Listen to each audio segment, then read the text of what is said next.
Já, komið sæl aftur, við höldum áfram hérna í föstudagsþættinum og hann kominn hingað til mín, hann Birgir Örn Steinarsson. Velkominn. Takk fyrir. Þurftir að þramma snjóinn upp í hné? Nei, sem betur fer, en ég þurfti að vakna svolítið snemma og bara til þess að moka af bílnum. Já. Eins og allir Akureyringar þekkja. Við erum aðeins að vöna þessu. Já. Þú ert nýlega fluttur, þannig lag. Hvenær komstu? Hvenær fluttuð þið? Ég flutti í sumar, Já. Í lok júní. Var það erfið ákvörðun?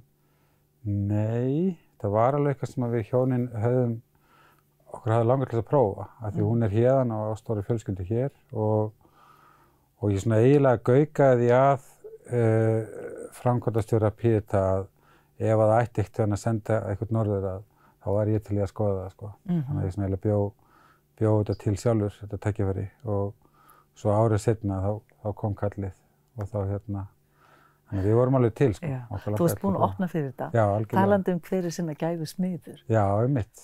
En Píeta, þú nefndið aðeins fyrir það sem ekki vita, segðu okkur aðeins hvað þú ert á svona aðalega að gera. Já, ég er titlað forstöðumaður Píeta samtökanna á Akureyri og mitt hlutverk er að opna og svona skapa þessi samtök hérna á Akureyri og þannig að ég er að ráða inn nýtt fólk og fagfólk héðan og þannig að við getum boðið upp á sömu þjónustu á Norðurlandi og við gerum fyrir sunnan.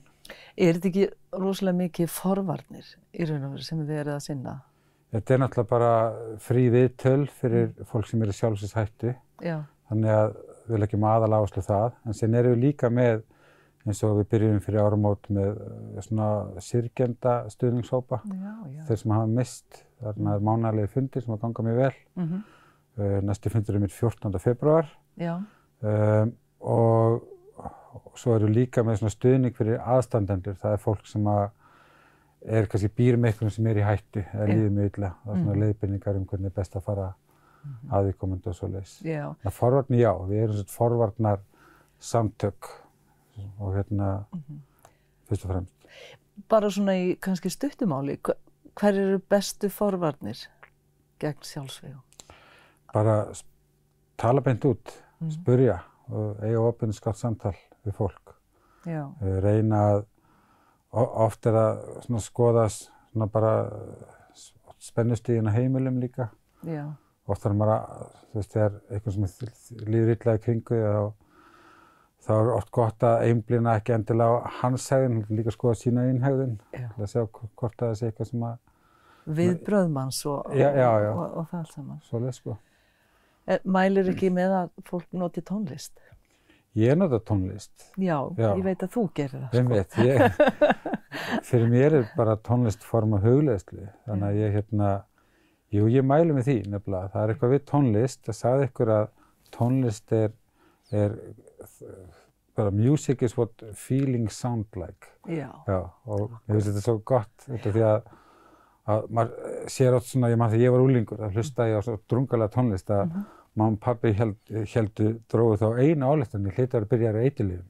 Ég var 13 ára gamall, sko, og ég vissi ekki hvað það var. Nei. og þá var það bara leið einhvern veginn til þess að prósessa tilfinningar, skiljið þið. Ég var bara með þessar tilfinningar, var svolítið stundum svona melankóliskur eða dapur og með því að hlusta á tónlistina þá gæti ég, unnið mig vel í gegnum það, skiljið þið. Já. Ég hef alltaf notað það bara síðan þá. Já, en þetta er náttúrulega bara tímabil í líf okkar sem við förum öll í gegnum á, það er að segja unglingsaldri, að tilfinningarnar eru eins og bara alparnir upp og niður. Já, einmitt. En þekkir þú marga unglinga sem eru alveg bara sléttir og Nei, ég hef ekki kynnst mörgum. Það er allavega ekki börnin mín.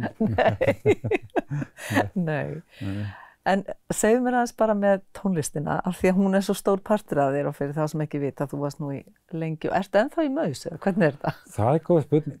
Já, hvenær hætti maður í Maus? Vinahópurinn Maus er svo sannarlega til og sterkur. Já. Ég held að séu engin plön að gera neitt. Ég gaf út lag í september sem var bara sóló og þeir spiluðu á því. Já. En það var samt ekki Maus lag, sko. Nei, hvað heitir það lag? Það heitir Fyrirgefning. Já. Finnum maður það inn á Spotify? Já, öllum streamveitum. Það skoraði alveg ágætlega, fór á vinsældalista Rás 2 og X-inu Já. og svona finnur þetta öllum streamveitum. Já, já. Og það var fyrsta skipti sem ég leyfði mér að gera tónlist svona sóló bara í 17 ár, sko. Ég hafði verið að gera alls svona önnur verkefni. En það var eitt planið með að flytja hingað, það var að gefa mér meira rými fyrir listsköpunina. Þannig ég var aðeins byrjaður aftur að búa til ný lög og ætla að gera fleiri. Og svo hef ég leyft mér að skrifa meira, ég er að vinna að söngvamynd. Í alvöru? Vorum að fá vilir úr kvikmyndasjóði, þannig að mjög spennandi. Dásamlegt, til hamingju. Takk, mjög skemmtilegt. Og hvernig? Segðu okkur aðeins. Þetta er söngvamynd sem að Kristoffer Dignus mun leikstýra, hann gerir handritið með mér. Glassþrifir framleiðir, sem er náttúrulega eftir Gleráni hérna, Baldvin Zeta og Co. Já. Íslensk söngvamynd sem byggir á þekktum íslensku lögum, þannig að það sem kallast svona glimskratta söngleikur. Þannig að þú mætir og þekkir ekki söguna en þú þekkir lögin. Og fjallar söngkonu sem þarf að berjast fyrir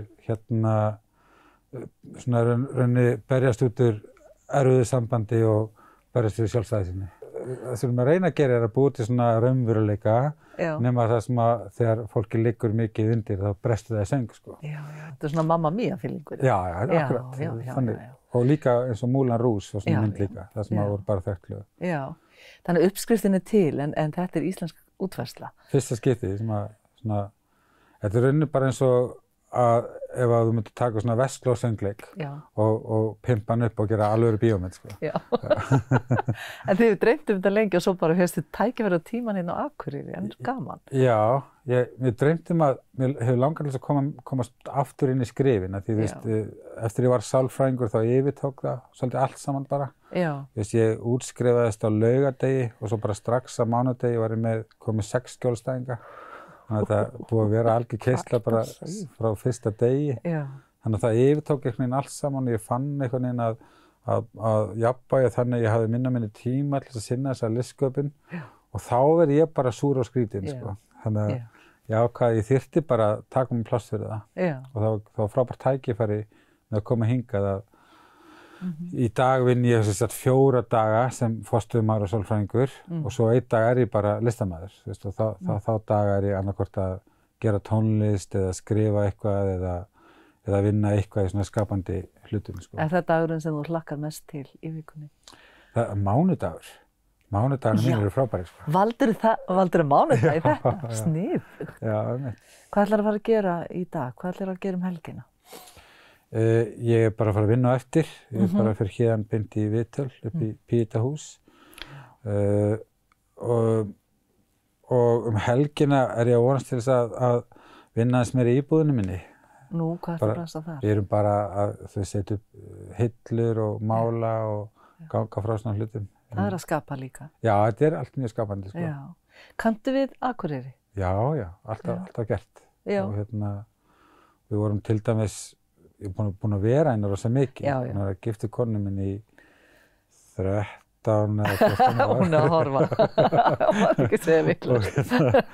Og þannig að við höfum verið hérna mjög mikið. Ég hef verið hérna jól og áramót síðustu bara 5-6 árin, sko. Já. Og þannig þetta venst.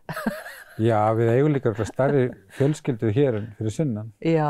Þannig að þetta er bara, þetta var mjög rökrétt. Einhvern veginn og okkur hafði alltaf langað til þess að taka skrefið. Það var bara erfitt þegar maður vissi ekki alveg hvað maður að fara að gera. Þannig að það þurfti maður bara að búa það til. Já. Gerum við það ekki bara? Jú. Gaman að fá þig og gangið vel með söngleikinn og allt sem þú ert að gera. Já, takk fyrir.